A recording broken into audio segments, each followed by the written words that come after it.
warahmatullahi wabarakatuh. Selamat pagi anak-anak, salam sejahtera untuk kita semua. Semoga kita selalu diberikan kesehatan sehingga kita tetap bisa melaksanakan pembelajaran meskipun tidak bisa bertatap muka secara langsung. Tapi kalian harus selalu semangat ya. Ibu ingin murid-murid ibu selalu semangat dalam belajar.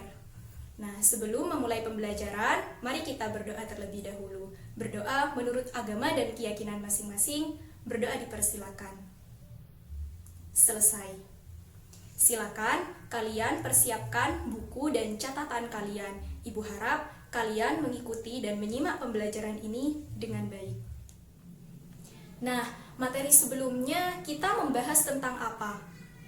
Iya, benar. Tentang kehidupan manusia purba dan asal-usul nenek moyang bangsa Indonesia.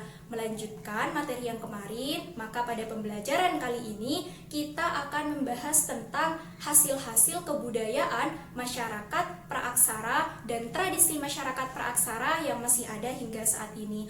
Tujuannya agar kalian dapat memahami, mengklasifikasikan apa saja hasil-hasil kebudayaan masyarakat praaksara dan tradisinya yang masih ada hingga saat ini. Aku sudah pernah menjelaskan bahwa masyarakat praaksara itu dalam melaksanakan berbagai kegiatannya itu menggunakan alat-alat yang terbuat dari apa? Ada yang ingat materi kemarin? Ayo diingat-ingat. Menggunakan alat dari batu. Jadi dulu diperkirakan manusia purba itu dalam membuat alat-alat dari batu itu membenturkan batu yang satu dengan batu yang lainnya hingga menghasilkan berbagai macam pecahan. Nah, pecahan-pecahan ini kemudian digunakan untuk berbagai peralatan. Contohnya untuk menggoreng ubi, kemudian menggemburkan tanah, memburu binatang buruan, dan lain sebagainya. Dengan adanya hasil-hasil kebudayaan masyarakat praaksara ini membuktikan kepada kita bahwa manusia itu bisa berkembang. Berbicara mengenai hasil kebudayaan, apa yang terlintas dalam pikiran kalian jika kita berbicara tentang hasil kebudayaan? Ayo coba dipikirkan. Nah, misalkan seperti ini. Kalian di rumah punya pisau? Pasti punya, Bu. Kalian pernah melihat cangkul? Pernah, Bu. Nah, itu semua adalah contoh dari hasil kebudayaan masyarakat praaksara yang saat ini sudah bahannya itu menggunakan bahan-bahan yang jauh lebih berkembang. Lalu seperti apa hasil-hasil kebudayaan masyarakat praaksara Ibu?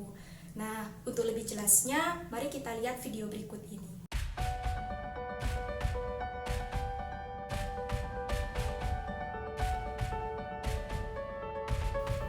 Nah, jadi ini adalah beberapa contoh hasil kebudayaan masyarakat praaksara yang ada di Museum Sangiran di Jawa Tengah.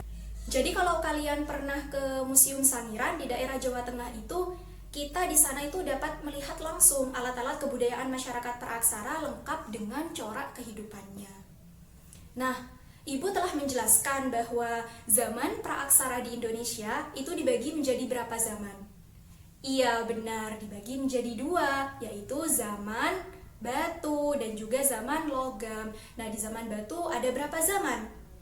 Betul sekali, ada 4 zaman.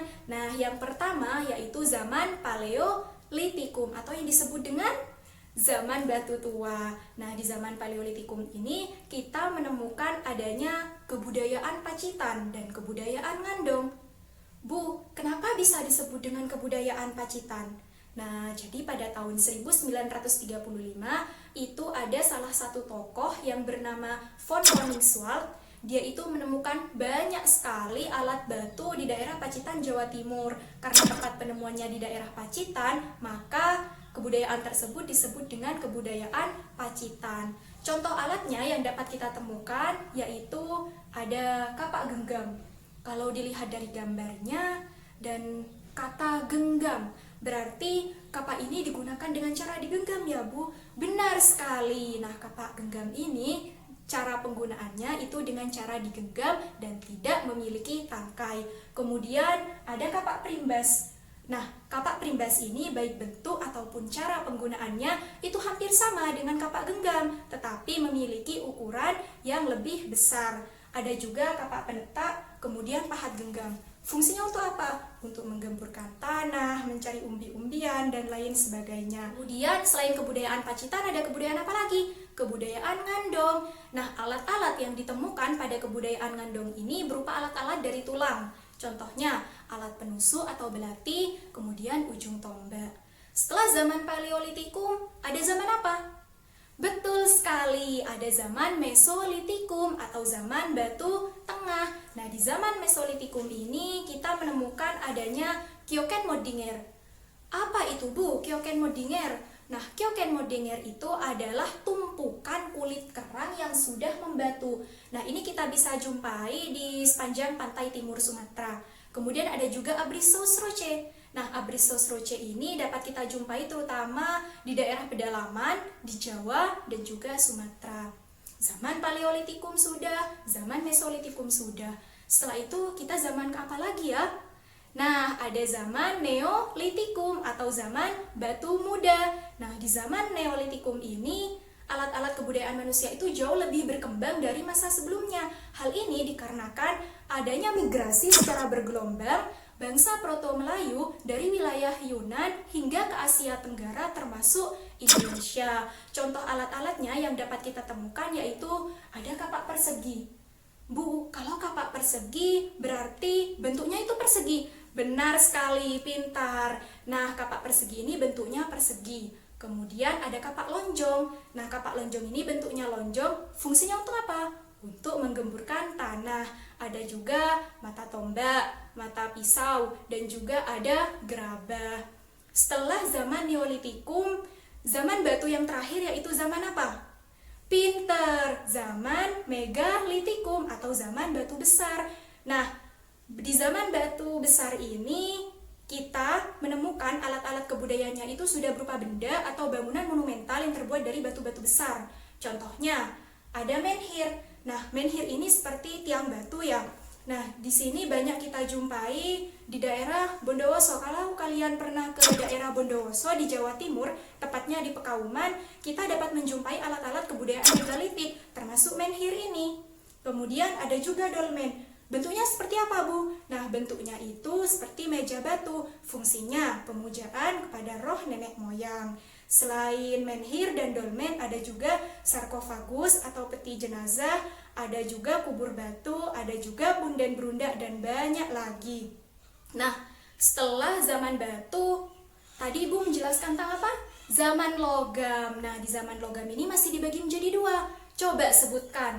Oke, yang pertama yaitu zaman perunggu. Kemudian yang kedua zaman besi. Nah, di zaman perunggu dapat kita temukan bejana perunggu, kemudian ada kapak corong, dan ada nekara. Nah, nekara ini ditabuh ya untuk memanggil hujan. Nah, setelah itu ada zaman besi. Di zaman besi dapat kita temukan mata pisau, mata tombak, mata panah. Nah, itulah beberapa contoh hasil kebudayaan masyarakat praaksara. Ibu ulangi ya, hasil kebudayaan masyarakat praaksara itu contohnya seperti kebudayaan Pacitan, kebudayaan Ngandong, Kyoken-Modinger, menhir, dolmen, kapak persegi, kapak lonjong, dan masih banyak lagi. Karena waktunya sangat terbatas, jadi tugas kalian adalah belajar sendiri tentang tradisi masyarakat praaksara yang masih ada hingga saat ini. Nah, ini sangat penting ya untuk kalian pelajari karena sebagai generasi muda kita tidak boleh melupakan sejarah dan melupakan hasil kebudayaan masyarakat praaksara dan tradisinya yang masih ada hingga saat ini. Nah, materi pada pertemuan berikutnya kita akan membahas tentang teori dan proses masuk berkembangnya agama dan kebudayaan Hindu-Buddha di Indonesia. Jadi kalian bisa baca buku kalian terlebih dahulu agar pada pertemuan berikutnya kalian sudah siap mengikuti pembelajaran Ibu. Baik, terima kasih. Terus semangat belajar, terus mencintai sejarah, karena dengan belajar sejarah kita bisa mencintai Indonesia. Assalamualaikum warahmatullahi wabarakatuh.